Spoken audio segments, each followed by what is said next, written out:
नमस्कार. रोपवाला agree India private लिमिटेडचा main हेतू आहे की शेतकऱ्यांच्या मध्ये जागृती यावी किंवा जो आमचा नवयुवक व्यवसायामध्ये आता यायला लागलाय रोपवाटिका व्यवसायामध्ये.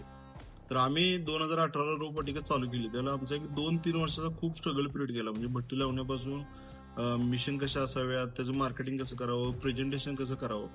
त्याच्यामध्ये प्रचंड अडचणी आल्या. एक वेळ अशी मानसिकता तयार झाली की आपण हा बिझनेस थांबूया का काय? घरातल्यांचं लोकांचं पण आमच्यावर प्रेशर आलं की तुम्हाला जर यातनं प्रॉफिट मिळवता येत नसेल आणि दरवर्षी लॉस करत असेल तर तुम्ही हा धंदा बंद करा. पण आम्ही त्यातून शिकून पुढे आलो आणि परत आम्हाला मागवळून आता बघताना असं लक्षात येते की ह्या व्यवसायामध्ये असणाऱ्या प्रचंड ऑपॉर्च्युनिटी बघून बरेच नवयुवक आणि बरेचसे शेतकरी व्यवसायामध्ये येत आहेत रोपवाटिकेमध्ये. पण त्यांच्या जीवनातला स्ट्रगल पिरियड बघितलं तर वर्षाला जर समजा एक 50 रोपवाटिका तयार झाल्या तर त्यातल्या जवळपास 40 ते 45 रोपवाटिका बंद पडतात आणि त्याचे रिझन एकच आहे की अज्ञान, चुकीच्या पद्धतीनं ट्रीटमेंट करणं, चुकीच्या पद्धतीनं पैसे भरणं करणं, यामध्ये प्रचंड त्यांचं नुकसान होते. वस्तू चॉईस करतात त्यांना करता येत नाहीत. म्हणून रोपवाला ॲग्री इंडियानं स्टँड असा घेतलाय की या लोकांना किमान अज्ञानातून व्यवसाय न बंद करता त्यांनी व्यवसाय चालू करावा, त्यातून चांगल्या पद्धतीचं प्रॉफिट तयार करावं, त्यातून शेतकऱ्यांना चांगल्या दर्जेदार रोपं द्यावी. हे हेतून आपण ट्रेनिंग देतोय.